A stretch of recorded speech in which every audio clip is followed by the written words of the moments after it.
Hi, I'm Karen Rice and welcome to my sketchbook series, Letting Go and Having Fun. And in this tutorial, I'll be painting a pen and wash watercolour sketch of a gorgeous little blue tit with my brand new sketchbook, and details about all the materials I'm going to be using in this tutorial can be found in the description below. Before I get started, I wanted to share some good news with you.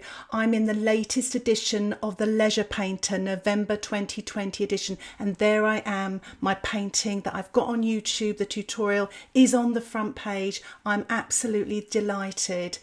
There I am in the contents. It's beginner's watercolour and it's all the tips and techniques that I use in my demonstrations, and all of these paintings that you can see here you can find on my YouTube channel. I've got all the step-by-steps here of my spattering, masking, sponging, you name it. So if you want to get your copy, it's come out today. You can either order it online and you can get a digital version, or it can be posted to you. More details can be found in the description below.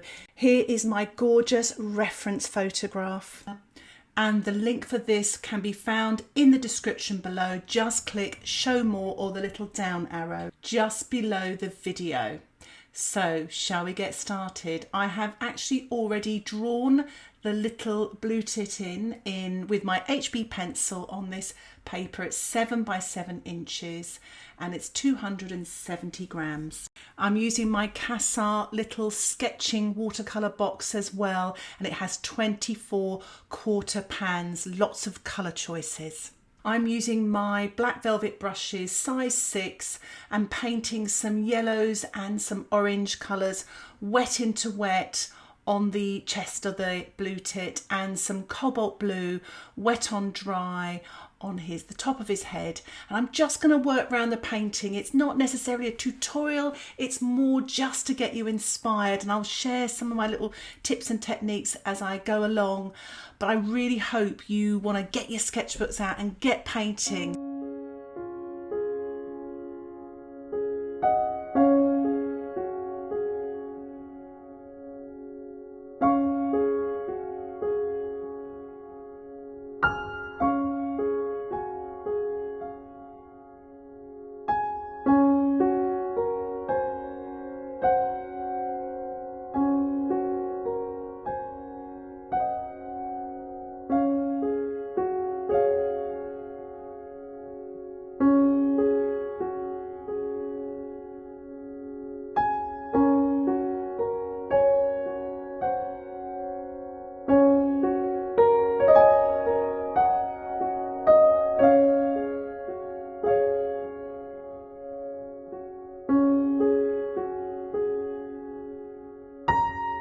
I'm working mostly wet on dry, but some of the areas of the painting are a little bit damp. I've swapped my size 2 brush here. The darks are Prussian blue with some red, or Paynes grey with some pink. I'm just varying them. I'm not really worried about the right or wrong colours, just thinking more about the tonal value. This little branch here is some pink and some blues and some brown, wet on dry, but then I'll drop some water in to create some nice effects as well, and drop some paint in. It's lovely when your palette starts to look like that, because you can just start using those colours here and there.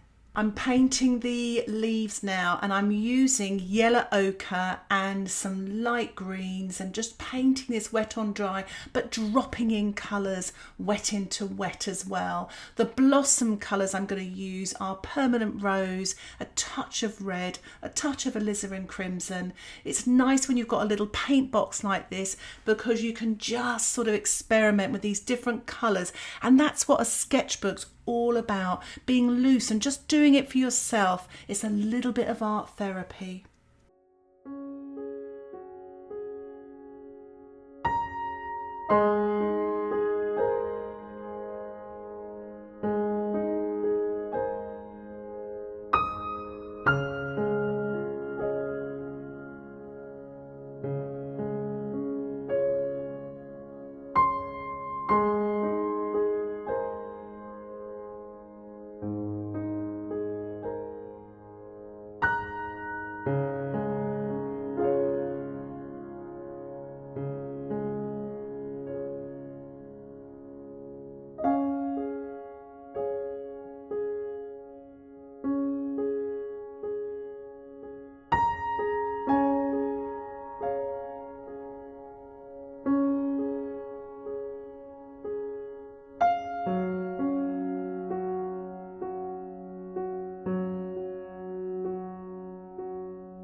I'm using my size 6 brush to put those leaves and blossom on, and now I'm just giving the background a little spatter here and there with some greens and pinks for a little bit of texture.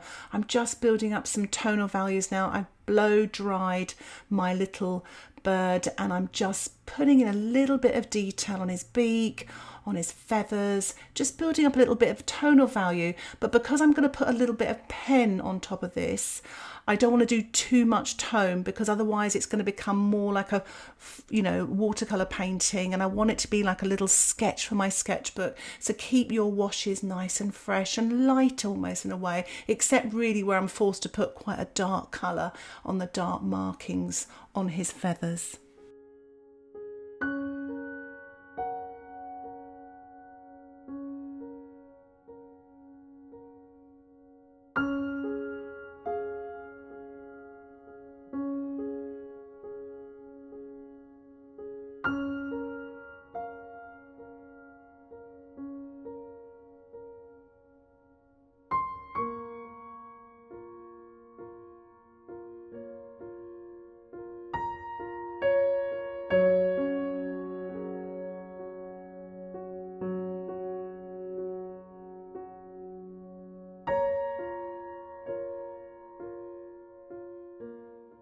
I'm using my Fineliner drawing pen. I've dried off my painting. Always dry your painting before you put pen on top. And I'm just cross-hatching and putting little marks here and there on this little bird, just to create a little bit of texture, to give that lovely sketchy look, just to finish it off. Try to be really loose with your marks. Do dots and dashes, cross-hatching, but just let yourself go. You know, with this, it's a private little sketchbook. No one else has to see it. It's just for you. And I like it because I can just, literally, I can just scribble. You're almost getting all your emotions out. It's such a freeing up experience, and I just want to inspire you to get your sketchbooks out, or even just the back of an old piece of watercolour painting, and just start drawing and just throwing on some washes. What's really nice about a sketchbook as well is you can write notes down. I'm just writing, assigning my name and the date and everything, but you can write other details and things like that, personal to you. So I finished that little sketch there. I have actually got another sketch I did of this little blue tit, where I started off with the pen first and then put the washes on top. And that's available on my Patreon membership. Just click that link in the top right hand corner and it will give you more details. But there's longer videos with more voiceovers and lots more tips and techniques. If you would like to see more tutorials like this, why not subscribe to my YouTube channel and you'll get updates of my latest videos. Thank you so much for watching this tutorial. I really hope it's inspired you to get your sketchbooks out, your watercolours out, and start sketching and painting. Thank you so much again for watching this tutorial. Happy painting. Bye for now.